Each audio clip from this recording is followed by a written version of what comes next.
আপনারা দেখছেন CM news TV. আজ 11ই ফেব্রুয়ারি বুধবার। দেখে নিন আজকের বাছাই করা 25টি গুরুত্বপূর্ণ তাজা সংবাদ। শুরুতেই থাকছে আজকের নজর কাড়া শিরোনাম। প্রতিদিন এমন নির্ভরযোগ্য খবর পেতে আমাদের চ্যানেল সাবস্ক্রাইব করে সাথে থাকুন। আর ভিডিওটি ভালো লাগলে অবশ্যই একটি লাইক দিন। ভবানীপুরে মমতার বিরুদ্ধে বিজেপির সম্ভাব্য প্রার্থী অভিজিৎ গঙ্গোপাধ্যায়। সুপ্রিম কোর্টের নির্দেশে বড় ধাক্কা মমতার। এসআইআর ইস্যুতে কড়া ভাষায় আক্রমণ শুভেন্দুর। 2 মার্চে ভোট ঘোষণা। বাংলায় 3 দফা নির্বাচন নিয়ে জোর গুঞ্জন। চূড়ান্ত ভোটার তালিকা প্রকাশ 28 ফেব্রুয়ারি।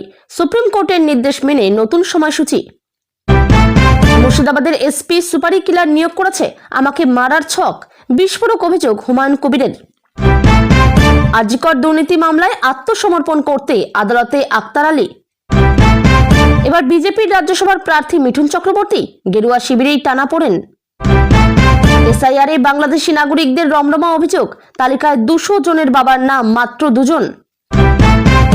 ইডির জিজ্ঞাসাবাদে অসঙ্গতি, ভোটের মুখে কয়লা পাচার মামলায় গ্রেপ্তার 2।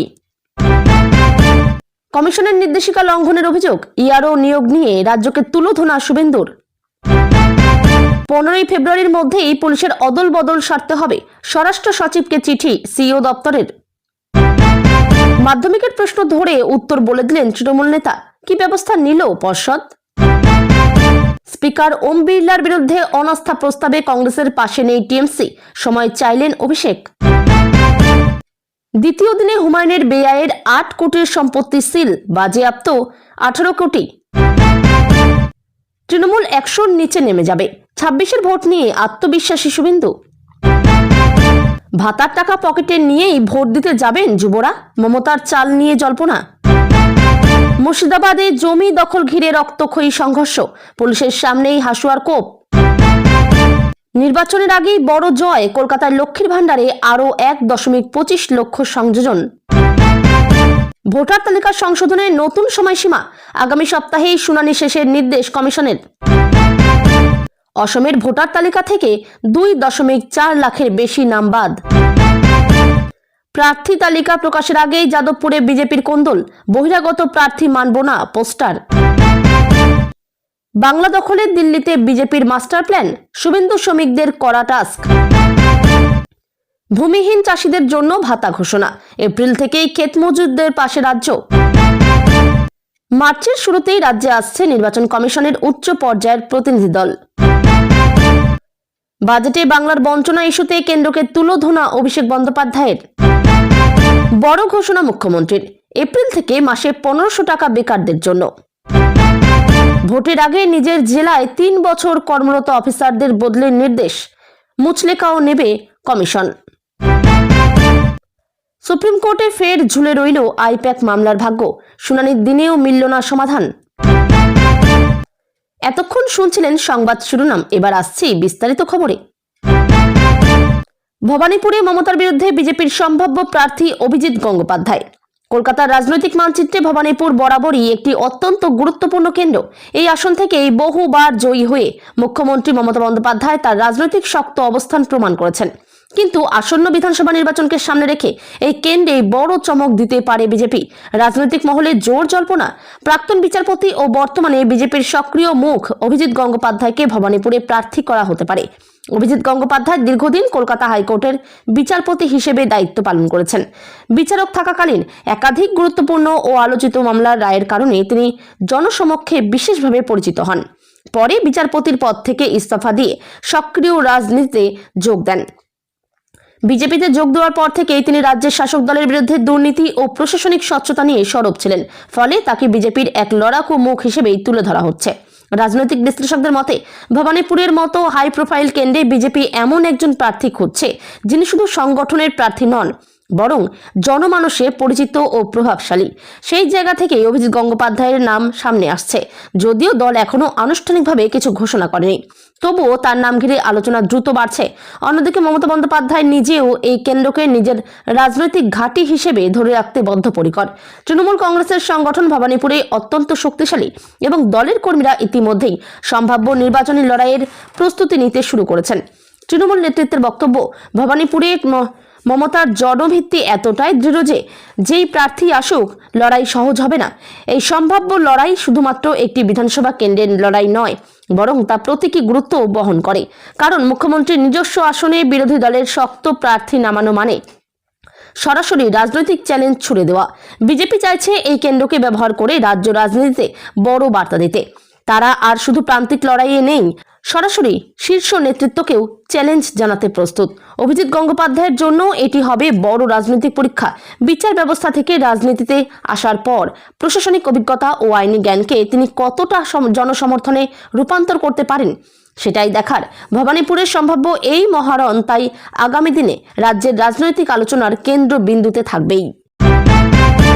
সুপ্রিম কোর্টের নির্দেশে বড় ধাক্কা মমতার। এসআইআর ইস্যুতে শুভেন্দুর কড়া আক্রমণ। রাজ্যের ভোটার তালিকা সংশোধন সংক্রান্ত বিশেষ প্রক্রিয়া অর্থাৎ এসআইআর ঘিরে রাজনৈতিক বিতর্ক ক্রমেই তীব্র হচ্ছে। এই প্রক্রিয়াকে কেন্দ্র করে রাজ্য সরকার ও নির্বাচন কমিশনের মধ্যে মতবিরোধ দেখা দেওয়ার পর বিষয়টি গড়ায় দেশের শীর্ষ আদালতে। সাম্প্রতিক শুনানিতে সুপ্রিম কোর্ট স্পষ্ট জানিয়ে দিয়েছে, ভোটার তালিকা সংশোধনের কাজ কোনোভাবেই বাধাগ্রস্ত করা যাবে না। আদালতের এই পর্যবেক্ষণের পরই রাজ্য রাজনীতিতে নতুন করে চাপ তৈরি হয়েছে। বিরোধী দলনেতা শুভেন্দু অধিকারী মুখ্যমন্ত্রী মমতা বন্দ্যোপাধ্যায়ের বিরুদ্ধে সরাসরি আক্রমণ শানিয়ে বলেন, রাজ্য সরকার ইচ্ছাকৃতভাবে এই প্রক্রিয়াকে রাজনৈতিক রং দিচ্ছে। তার অভিযোগ, ভোটার তালিকা নিয়ে বিভ্রান্তি ছড়িয়ে সাধারণ মানুষের মধ্যে ভয় তৈরি করা হচ্ছে, যাতে প্রশাসনিক প্রক্রিয়া প্রশ্নের মুখে পড়ে। এসআইআর প্রক্রিয়ার মূল লক্ষ্য হল ভোটার তালিকাকে হালনাগাদ করা, মৃত ভোটারদের নাম বাদ দেওয়া, ডুপ্লিকেট এন্ট্রি ঠিক করা এবং ভুল তথ্য সংশোধন করা। নির্বাচন কমিশনের মতে এটি নিয়মিত ও প্রয়োজনীয় প্রশাসনিক প্রক্রিয়া, কিন্তু রাজ্য সরকারের তরফে আশঙ্কা প্রকাশ করা হয়েছে এই প্রক্রিয়ার ফলে বহু প্রকৃত ভোটারের নাম বাদ পড়তে পারে। মমতা বন্দ্যোপাধ্যায় নিজেও প্রকাশ্যে এই প্রক্রিয়ার সমালোচনা করেছেন। তার দাবি, পর্যাপ্ত সময় ও স্বচ্ছতা ছাড়া এমন বড়সড় সংশোধন সাধারণ মানুষের ভোটাধিকারকে বিপদের মুখে ফেলতে পারে। তিনি অভিযোগ করেন, অনেক ক্ষেত্রেই মানুষের কাছে সঠিকভাবে তথ্য পৌঁছচ্ছে না, ফলে বিভ্রান্তি তৈরি হচ্ছে। এই অবস্থায় সুপ্রিম কোর্টের স্পষ্ট বার্তা, প্রক্রিয়া চলবে, বাধা দেওয়া যাবে না, রাজ্য সরকারের অবস্থানকে কিছুটা চাপে ফেলেছে বলেই মনে করছেন রাজনৈতিক বিশ্লেষকরা। শুভেন্দু অধিকারী এই পরিস্থিতিকে হাতিয়ার করে বলেন, আদালতের পর্যবেক্ষণ প্রমাণ করছে যে রাজ্যের অভিযোগ ভিত্তিহীন এবং এটি শুধুই রাজনৈতিক উদ্দেশ্য প্রণোদিত প্রচার। অন্যদিকে তৃণমূল কংগ্রেসের দাবি, তারা শুধু সাধারণ ভোটারের স্বার্থ রক্ষা করতে চাইছে। তাদের বক্তব্য, কোনো প্রকৃত নাগরিক যাতে ভোটাধিকার হারান না, সেটাই তাদের প্রধান লক্ষ্য। ফলে এই ইস্যু এখন কেবল প্রশাসনিক নয়, পুরোপুরি রাজনৈতিক লড়াইয়ের রূপ নিয়েছে। ভোটের আগে এই এসআইআর বিতর্কেও রাজ্যের রাজনৈতিক আবহাওয়াকে আরও উত্তপ্ত করে তুলেছে। আদালতের চূড়ান্ত অবস্থান এবং নির্বাচন কমিশনের পরবর্তী পদক্ষেপ দুটোই এখন নজরে রাজ্যের রাজনৈতিক দলগুলোর। এই ইস্যু নির্বাচনী প্রচারের অন্যতম বড় হাতিয়ার হয়ে উঠবে তা বলাই যায়। 2 মার্চেই ভোট ঘোষণা। বাংলায় 3 দফা নির্বাচন নিয়ে জোর গুঞ্জন। পশ্চিমবঙ্গের রাজনৈতিক মহলে জোর গুঞ্জন শুরু হয়েছে। আসন্ন বিধানসভা নির্বাচনের দিনক্ষণ নাকি ঘোষণা হতে পারে 2 মার্চ। এখনো আনুষ্ঠানিকভাবে নির্বাচন কমিশনের তরফে কিছু জানানো না হলেও প্রশাসনিক মহল ও রাজনৈতিক দলগুলোর অন্দরে প্রস্তুতির গতি দেখে জল্পনা ক্রমেই জোরদার হচ্ছে। বিশেষ করে রাজ্যে 3 দফায় ভোট গ্রহণ হতে পারে এমন সম্ভাবনাও আলোচনায় উঠে এসেছে। রাজ্যের বিভিন্ন জেলায় ইতিমধ্যেই প্রশাসনিক বৈঠক, আইন শৃঙ্খলা পর্যালোচনা এবং কেন্দ্রীয় বাহিনীর সম্ভাব্য মোতায়েন নিয়ে আলোচনা শুরু হয়েছে। জেলাশাসক ও পুলিশ সুপারদের সঙ্গে উচ্চ পর্যায়ের বৈঠক করে পরিস্থিতি খতিয়ে দেখা হচ্ছে বলে খবর। ভোটের আগে কোন জেলায় অতীতে বেশি অশান্তি হয়েছে, কোথায় বাহিনী বেশি প্রয়োজন, সেই হিসাব কষেই দফা নির্ধারণ হতে পারে বলে মনে করা হচ্ছে। 3 দফা ভোট হলে তা মূলত নিরাপত্তা, লজিস্টিক্স এবং বাহিনীর সুষ্ঠু ব্যবহার নিশ্চিত করার জন্যই করা হবে। রাজনৈতিক বিশ্লেষকদের মতে পশ্চিমবঙ্গের ভৌগোলিক বিস্তার ও জনঘনত্বের কথা মাথায় রেখে একাধিক দফায় ভোট নেওয়া কমিশনের কাছে নতুন কিছু নয়। অতীতেও বহু দফায় ভোট হয়েছে, যাতে প্রতিটি কেন্দ্রে পর্যাপ্ত নিরাপত্তা দেওয়া যায়। রাজনৈতিক দলগুলিও ধরে নিয়েছে নির্বাচন যে কোনো সময় ঘোষণা হতে পারে। ফলে তৃণমূল কংগ্রেস, বিজেপি, বামফ্রন্ট এবং কংগ্রেস সকলেই সাংগঠনিক বৈঠক ও প্রার্থী চূড়ান্ত করার কাজ দ্রুত শেষ করতে চাইছে। রাজ্য জুড়ে জনসভা, কর্মী সভা ও প্রচারের গতি ইতিমধ্যেই বেড়েছে। বিভিন্ন দল নিজেদের ইস্যু সামনে এনে ভোটারদের প্রভাবিত করার চেষ্টা করছে। গ্রামীণ এলাকায় উন্নয়ন, শহরে নাগরিক পরিষেবা, চাকরি, ভাতা, কৃষি এইসব বিষয়কে সামনে রেখে নির্বাচনী প্রচারের রূপরেখা তৈরি হচ্ছে। 3 দফা ভোট হলে প্রচারের সময়সূচি ও কৌশলও দফা ভিত্তিকভাবে বদলাতে হবে, যা দলগুলোর কাছে বড় চ্যালেঞ্জ। প্রথম দফার এলাকায় আগে জোর দেওয়া, পরের দফায় নতুন ইস্যু তোলা এই কৌশলও নেওয়া হতে পারে। ভোটের সম্ভাব্য তারিখ নিয়ে সাধারণ মানুষের মধ্যেও আগ্রহ বাড়ছে। রাজনৈতিক উত্তাপের পাশাপাশি প্রশাসনিক তৎপরতা চোখে পড়ার মতো, যদিও নির্বাচন কমিশনের আনুষ্ঠানিক ঘোষণাই চূড়ান্ত কথা। তবুও রাজ্যের সামগ্রিক পরিস্থিতি বলছে ভোটের দামামা বাজতে আর খুব বেশি দেরি নেই। 2 মার্চের দিকে নজর এখন রাজনৈতিক মহল থেকে সাধারণ ভোটার সবারই। এসআইআর ইস্যুতে চূড়ান্ত ভোটার তালিকা 28 ফেব্রুয়ারি। নতুন সময়সূচি ঘিরে রাজনৈতিক চাপানোতর। ভোটার তালিকা সংশোধন সংক্রান্ত বিশেষ প্রক্রিয়া এসআইআর ঘিরে রাজ্য রাজনীতি এখন তুঙ্গে। এই প্রক্রিয়ার অংশ হিসেবে চূড়ান্ত ভোটার তালিকা প্রকাশের সম্ভাব্য তারিখ হিসেবে 28 ফেব্রুয়ারি সামনে আসায় নতুন করে রাজনৈতিক চাপানোতর শুরু হয়েছে। নির্বাচন কমিশনের নির্ধারিত সময়সূচি অনুযায়ী সংশোধন, আপত্তি ও যাচাইয়ের কাজ দ্রুত এগোচ্ছে। এসআইআর প্রক্রিয়ার উদ্দেশ্য হলো ভোটার তালিকাকে আরও নির্ভুল করা, মৃত ভোটারদের নাম বাদ দেওয়া, ঠিকানা বদলের সংশোধন, ডুপ্লিকেট নাম মুছে ফেলা, এইসব কাজ নিয়ম মেনেই করা হচ্ছে বলে নির্বাচন কর্তৃপক্ষের দাবি। তবে এই প্রক্রিয়াকে ঘিরেই বিরোধিতা ও অভিযোগ সামনে এসেছে বিভিন্ন রাজনৈতিক দলের তরফে। শাসক দলের অভিযোগ, তাড়াহুড়ো করে এই সংশোধনের ফলে বহু প্রকৃত ভোটারের নাম বাদ পড়ে যাওয়ার আশঙ্কা রয়েছে। বিশেষ করে গ্রামীণ ও প্রত্যন্ত অঞ্চলের মানুষ যাদের নথিপত্র সম্পূর্ণ নয়, তারা সমস্যায় পড়তে পারেন, এমন আশঙ্কা তুলে ধরা হয়েছে। শাসক শিবির দাবি করছে ভোটারদের পর্যাপ্ত সময় ও সুযোগ না দিলে গণতান্ত্রিক অধিকার ক্ষুণ্ণ হতে পারে। অন্যদিকে বিরোধী দলগুলোর বক্তব্য, ভোটার তালিকা পরিষ্কার করা অত্যন্ত প্রয়োজনীয়। তাদের মতে দীর্ঘদিন ধরে ভুয়ো বা অযাচিত নাম তালিকায় রয়ে গেছে, যা নির্বাচনী প্রক্রিয়াকে প্রভাবিত করতে পারে।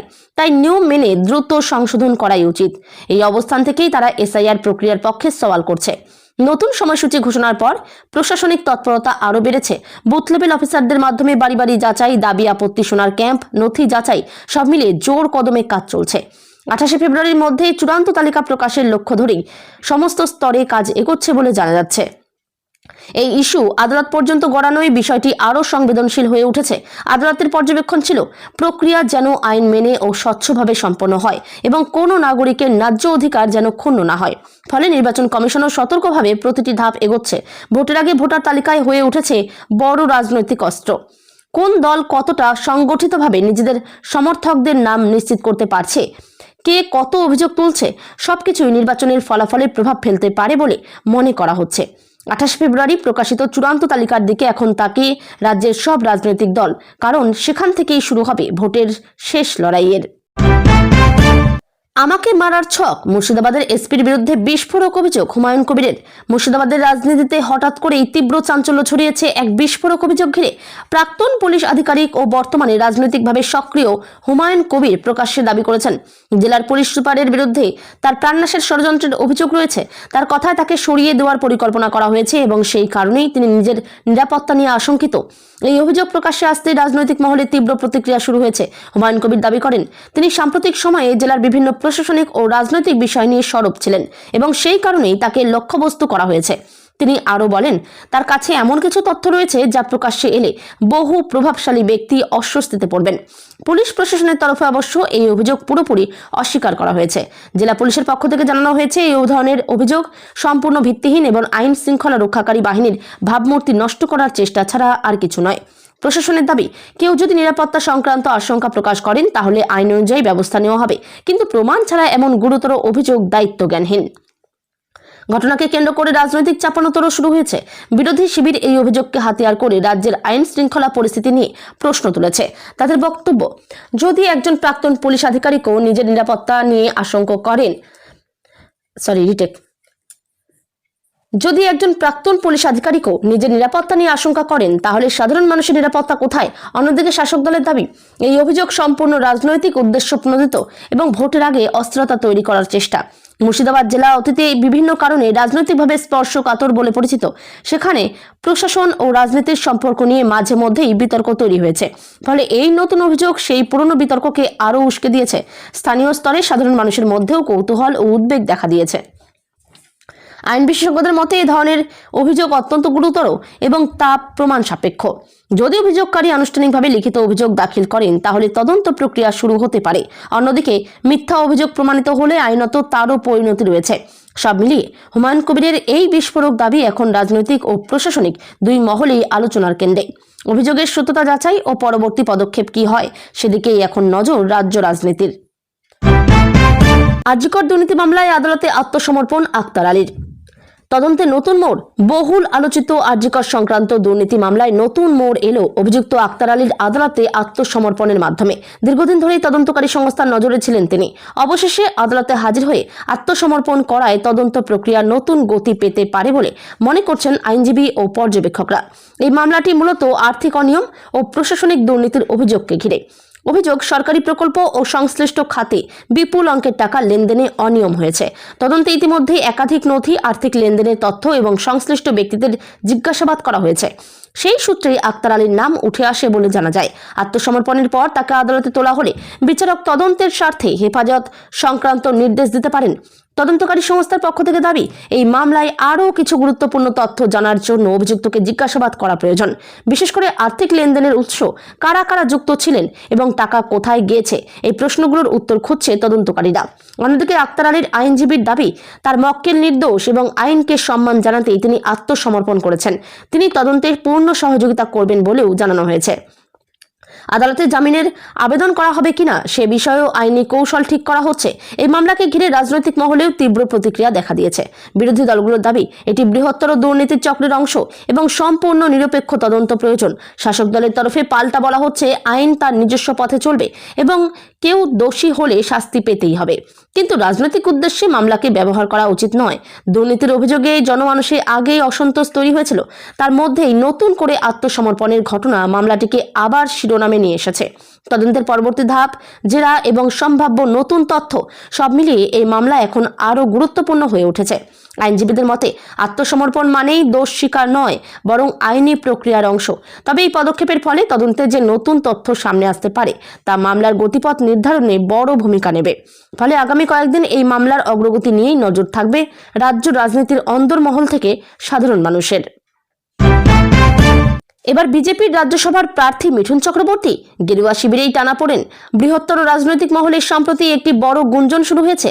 পশ্চিমবঙ্গের প্রাক্তন সুপারস্টার তথা রাজনৈতিক ব্যক্তিত্ব মিঠুন চক্রবর্তীকে এবার বিজেপি রাজ্যসভার প্রার্থী হিসেবে সামনে আনা হতে পারে কিনা, এই ইস্যু নিয়ে গেরুয়া শিবিরের অভ্যন্তরে নানা ধরনের মত পার্থক্য ও টানাপোড়েনও দেখা দিচ্ছে বলে খবর রাজনৈতিক দিক দিয়ে আলোচনার কেন্দ্রবিন্দুতে পাওয়া গেছে। মিঠুন চক্রবর্তী বহু বছর ধরে বাংলা চলচ্চিত্রের জনপ্রিয় মুখ ছিলেন। জনপ্রিয়তার কারণে 2021 সালে তিনি রাজনীতিতে যোগ দেন এবং তৎকালীন সময়ে তাকে তৃণমূল কংগ্রেসের একজন শক্তিমান নেতা রূপে দেখা হয়েছিল। কিন্তু পরবর্তীকালে রাজনৈতিক সম্পর্কের বিচ্ছিন্নতার পর তিনি অন্যান্য রাজনৈতিক মহলের সঙ্গে যুক্ত হন এবং কিছু সময় ধরে বিজেপিতেও তার নাম রাজনৈতিক অঙ্গনে আলোচিত হয়েছে। এবারের সম্ভাবনার কেন্দ্রবিন্দুতে উঠে এসেছে মিঠুনকে রাজ্যসভার প্রার্থী হিসেবে টিকিট দেওয়া নিয়ে বিজেপির অভ্যন্তরে বিভিন্ন মতভেদ। একটি অংশের দাবির ভিত্তি হলো, মিঠুনের মতো জনমানুষের কাছে পরিচিত ও প্রভাবশালী ব্যক্তিত্ব থাকলে রাজ্যসভার আসনে দলীয় অভিকৃতি বৃদ্ধি পাবে। তাকে প্রার্থী করা হলে বিজেপির রাজনীতিতে একটি চিহ্নিত বিপুল জনসম্পৃক্ততার বার্তা হিসেবে তোলা যেতে পারে। তবে শিবিরের অন্য অংশের রাজনৈতিক বিশ্লেষক ও দলীয় নেতৃত্ব মনে করছেন, মিঠুনের নাম প্রার্থী হিসেবে আনলে তা শুধু জনপ্রিয়তার উপর নির্ভর করে প্রতিশ্রুতিশীল ভেটো নির্বাচনী কৌশল বা রাজ্যসভার কার্যকারিতা অনেকাংশেই রাজনৈতিক ও প্রশাসনিক দক্ষতার উপর নির্ভর করবে। তারা বলছেন, শুধু নামে মুখের উপস্থিতি প্রার্থী তালিকায় থাকলেই ভোটের ফলাফলে তার সুফল না এনে দিতে পারে। এই অবস্থায় রাজ্য বিজেপির কর্ণধার ও রাজ্য সভাপতি থেকে কেন্দ্রীয় নেতৃত্ব প্রত্যেকেই পার্থক্য সূচক মতামত প্রকাশ করেছেন। কেউ মনে করেন মিঠুন চক্রবর্তীকে রাজ্যসভার তালিকায় যুক্ত করলে ক্ষমতার আসনে দলীয় অবস্থান শক্ত হবে। আবার কেউ বলছেন, রাজ্যসভা আসনে এমন নাম বেছে নিতে হবে যিনি দীর্ঘদিন ধরে প্রশাসনিক ও রাজনৈতিক কাজে সক্রিয় ভূমিকা রাখতে পারেন। বিভিন্ন রাজনৈতিক বিশ্লেষক মনে করেন, এই টানাপোড়েন আসলে গেরুয়া শিবিরের রাজনৈতিক কৌশল ও ভবিষ্যৎ পরিকল্পনার একটি অংশ। কারণ রাজ্যসভা নির্বাচনে প্রার্থী নির্বাচন শুধু শারীরিক উপস্থিতি বা জনপ্রিয়তার প্রশ্ন নয়, সেখানে দলের অভ্যন্তরীণ শক্তি, নীতি ও রাজনৈতিক অভিজ্ঞতার সমন্বয়ও বড় ভূমিকা রাখে। অপরদিকে মিঠুন চক্রবর্তীর নিজ বক্তব্য বা তার রাজনৈতিক পক্ষে বা বিপক্ষে প্রকাশিত কোনো প্রকাশ্য মন্তব্য এখনো গণমান্যভাবে সামনে আসেনি। রাজনৈতিক মহলে অভিমত রয়েছে, মিঠুন যদি এই সম্ভাব্য প্রার্থী হিসেবে মনোনীত হন তাহলে সে বিষয়ে তার রাজনৈতিক পরিচিতি ও ব্যক্তিগত অবস্থান একটি গুরুত্বপূর্ণ ভূমিকা পালন করবে। এই অবস্থায় রাজ্য রাজনীতির পরবর্তী ধাপ ও বিজেপির প্রার্থী তালিকায় চূড়ান্ত নাম কাদের রাখা হবে তা ভোটের আগে রাজনৈতিক পরিস্থিতিকে আরও উত্তেজনাপূর্ণ করে তুলবে। এসআইআরে বাংলাদেশি নাগরিকদের রমরমা অভিযোগ। তালিকায় 200 জনের বাবার নাম মাত্র 2 জন। পশ্চিমবঙ্গে চলমান বিশেষ তীব্র ভোটার তালিকার সংশোধন প্রক্রিয়াকে কেন্দ্র করে এবার একটি বিস্তৃত বিতর্ক গড়ে উঠেছে। রাজ্যের নির্বাচনী প্রশাসনের তরফে প্রকাশিত নতুন খসড়া ভোটার তালিকায় এমন কিছু নজিরবিহীন তথ্য ধরা পড়েছে, যা নিয়ে সাধারণ মানুষের সঙ্গে রাজনৈতিক মহলেও তীব্র প্রতিক্রিয়া সৃষ্টি হয়েছে। নতুন সংশোধিত খসড়া তালিকায় দেখা গেছে অনেক ভোটারের নামের পাশে মূল ভোটারের তথ্য হিসেবে বাবার নাম উল্লেখের স্থলে অদ্ভুত ও অপ্রত্যাশিত পরিস্থিতি সৃষ্টি হয়েছে। বিশেষ করে একটি ক্ষেত্রে দেখা গেছে যে প্রায় 200 জন ভোটারের বাবা হিসেবে শুধুমাত্র 2 জন ব্যক্তির নাম একটি বারবার ব্যবহার করা হয়েছে। এটি একদিকে নির্বাচন কমিশনের ঘনিষ্ঠ পর্যবেক্ষকদের মধ্যেও উদ্বেগ তৈরি করেছে এবং অন্যদিকে সাধারণ জনগণের কাছে স্থানীয় প্রশাসনের তথ্য যাচাই প্রক্রিয়ার প্রতি বিভিন্ন প্রশ্ন বাড়িয়েছে। ভোটার তালিকা সংশোধনের উদ্দেশ্য সাধারণত ভুল তথ্য, পুরাতন এন্ট্রি, ডুপ্লিকেট নাম বা মৃত বা অযাচিত ভোটারের তথ্য মুছে ফেলা, এসব নিশ্চিত করা। কিন্তু এই অস্বাভাবিক তথ্যের উদ্ভব নিয়ে জনসাধারণের মধ্যে নানা ধরনের প্রতিবাদ সৃষ্টি হয়েছে। অনেকে বলছেন এ ধরনের দোষাবলীর কারণে প্রকৃত ভোটারদের ভোটাধিকার ও গণতান্ত্রিক প্রক্রিয়ায় অংশগ্রহণের সুযোগ ক্ষুণ্ণ হতে পারে। এ প্রসঙ্গে সাধারণ ভোটারদের মাঝে দেখা গেছে বিভিন্ন প্রতিক্রিয়া। কিছু মানুষ মনে করছেন এ ধরনের ভুল পরিলক্ষণ নির্বাচনী প্রক্রিয়ায় বিশ্বাসঘাতকতার মতো প্রভাব ফেলতে পারে এবং কিছু ক্ষেত্রে ভোটারদের সঠিকভাবে ভোট দেওয়ার অধিকারও ক্ষতিগ্রস্ত হতে পারে। আবার অনেকে উল্লেখ করছেন প্রশাসনিক পর্যায়ে ভুয়ো বা অজানা তথ্যের সংযোজন, এমনকি ভুল তথ্য তালিকায় ঢুকতে পারে এবং তার সংশোধনের জন্য আরও সতর্ক যাচাই প্রয়োজন। রাজনৈতিক মহলে এই পরিস্থিতিকে নির্বাচনকে প্রভাবিত করার একটি সম্ভাব্য হাতিয়ার হিসেবেও দেখা হচ্ছে। কারো কাছে প্রশ্ন উঠছে, ভোটার তালিকায় এমন তথ্য সংশোধন সত্যি প্রশাসনিক ভুল নাকি রাজনৈতিক উদ্দেশ্য প্রণোদিত কোনো পরিকল্পনা? এমনটাই প্রশ্ন তুলছেন বিশেষ করে বিরোধী দলগুলোর নেতা ও সাধারণ রাজনৈতিক পর্যবেক্ষকরা। ভোটারের বাবার নাম একটি মৌলিক পরিচয় তথ্য, কিন্তু 200 জনের পাশে মাত্র 2টি নাম সংগ্রহ করা হলে সে তথ্যের যথার্থতা নিয়ে প্রচুর সন্দেহ তৈরি হয়। সংশ্লিষ্ট প্রশাসনিক কর্মকর্তারা জানাচ্ছেন, এখানে কোনো যৌক্তিক ব্যাখ্যা পাওয়া না গেলে তারা বিষয়টি বিস্তারিতভাবে তদন্তের জন্য আহ্বান জানাতে পারেন এবং প্রয়োজন হলে শীর্ষ পর্যায়ে এই তথ্য পুনরায় যাচাই করবেন। এখানে রাষ্ট্রীয় পর্যায়ে নির্বাচন কমিশনের দিক থেকে নথি যাচাইয়ের দায়িত্ব রয়েছে। তাদের পক্ষ থেকে বলা হয়েছে, ভোটার তালিকা সংশোধনের সময় ভুল সংশোধনও হতে পারে, তাই সংশোধনের বাইরে তথ্য যাচাই ও আপত্তি শুনানির সুযোগ রাখা হয়েছে যাতে প্রকৃত নাগরিকেরা ঠিকমতো তাদের নাম ও পরিচয় ঠিক করতে পারে। রাজ্যের ভোটার তালিকা এমন অদ্ভুত তথ্য নিয়ে আলোচনায় আসায় রাজনৈতিক উত্তাপও বেড়েছে। সাধারণ জনগণ থেকে রাজনৈতিক দল প্রত্যেকেই এই নিয়ে নিজেদের অভিমত প্রকাশ করছেন। ভোটের আগে এমন তথ্যগত বিতর্ক ভোটার আস্থা ও নির্বাচন প্রক্রিয়ার স্বচ্ছতার প্রশ্নকে সামনে নিয়ে এসেছে এবং আগামী দিনে এই বিষয়ের তদন্ত ও সমাধান ভোটের পরিবেশে বড় প্রভাব ফেলতে পারে। বাবরি মসজিদ ভাঙার হুঁশিয়ারি ঘিরে তীব্র প্রতিক্রিয়া। মুর্শিদাবাদে এসে দেখুন হুঁশিয়ারি হুমায়ুনের। একটি ধর্মীয় স্থাপনা ভাঙার হুঁশিয়ারিকে কেন্দ্র করে মুর্শিদাবাদ জেলায় নতুন করে উত্তেজনা ছড়িয়েছে। একটি কট্টরপন্থী সংগঠনের বিতর্কিত মন্তব্য সামনে আসার পর রাজনৈতিক ও সামাজিক মহলে তীব্র প্রতিক্রিয়া তৈরি হয়েছে। পরিস্থিতি যাতে অশান্তির দিকে না যায় সে কারণে প্রশাসন ইতিমধ্যেই নজরদারি বাড়িয়েছে বলে স্থানীয় সূত্রে জানা গেছে। বিতর্কের সূত্রপাত একটি প্রকাশ্য হুমকি সূচক মন্তব্যকে ঘিরে, যেখানে একটি প্রস্তাবিত ধর্মীয় স্থাপনা ভেঙে দেওয়ার কথা বলা হয়েছে বলে অভিযোগ। বিষয়টি সামনে আসতেই সংখ্যালঘু সংগঠন ও স্থানীয় বাসিন্দাদের একাংশ ক্ষোভ প্রকাশ করেন। তাদের দাবি, এ ধরনের বক্তব্য শুধুমাত্র উস্কানিমূলক নয়, আইন শৃঙ্খলার জন্য হুমকি স্বরূপ। এই প্রেক্ষাপটে প্রাক্তন বিধায়ক হুমায়ুন কবির কড়া প্রতিক্রিয়া জানান। তিনি বলেন, যারা বাইরে থেকে উস্কানি দিচ্ছেন তারা বাস্তব পরিস্থিতি জানেন না। হিম্মত থাকলে মুর্শিদাবাদে এসে দেখুন। তার এই মন্তব্য রাজনৈতিক মহলে নতুন করে আলোড়ন তুলেছে। সমর্থকদের মতে তিনি স্থানীয় মানুষের আত্মসম্মান রক্ষার বার্তায় দিয়েছেন, তবে বিরোধীদের অভিযোগ এই ধরনের পাল্টা বক্তব্যে উত্তেজনা বাড়তে পারে। জেলা প্রশাসনের পক্ষ থেকে জানানো হয়েছে, আইন নিজের হাতে তুলে নেওয়ার হুঁশিয়ারি বা সাম্প্রদায়িক উস্কানি কোনোটিকেই বরদাস্ত করা হবে না। পুলিশ সূত্রে খবর, সোশ্যাল মিডিয়া সহ বিভিন্ন প্ল্যাটফর্মে ছড়িয়ে পড়া বক্তব্য খতিয়ে দেখা হচ্ছে। প্রয়োজনে আইনি পদক্ষেপও নেওয়া হতে পারে। রাজনৈতিক প্রতিক্রিয়াও এসেছে বিভিন্ন মহল থেকে। শাসক দল বলেছে, রাজ্যের সাম্প্রদায়িক সম্প্রীতি বজায় রাখা আমাদের অগ্রাধিকার। কেউ অশান্তি ছড়ানোর চেষ্টা করলে কঠোর ব্যবস্থা নেওয়া হবে। অন্যদিকে বিরোধী শিবিরের বক্তব্য, ধর্মীয় আবেগকে সামনে এনে রাজনৈতিক মেরুকরণ করা হচ্ছে। সমাজ বিশ্লেষকদের মতে, সংবেদনশীল ধর্মীয় বিষয় নিয়ে প্রকাশ্য হুমকি ও পাল্টা হুঁশিয়ারি দুই পরিস্থিতিকে উত্তপ্ত করে তুলতে পারে। তাই প্রশাসনিক সতর্কতা ও দায়িত্বশীল রাজনৈতিক বক্তব্য অত্যন্ত জরুরি। এলাকায় আপাতত শান্তিপূর্ণ পরিস্থিতি বজায় থাকলেও পুলিশ টহল ও গোয়েন্দা নজরদারি জোরদার করা হয়েছে। স্থানীয় শান্তি কমিটিকেও সক্রিয় রাখা হয়েছে যাতে গুজব ছড়িয়ে পরিস্থিতি বিগড়ে না যায়।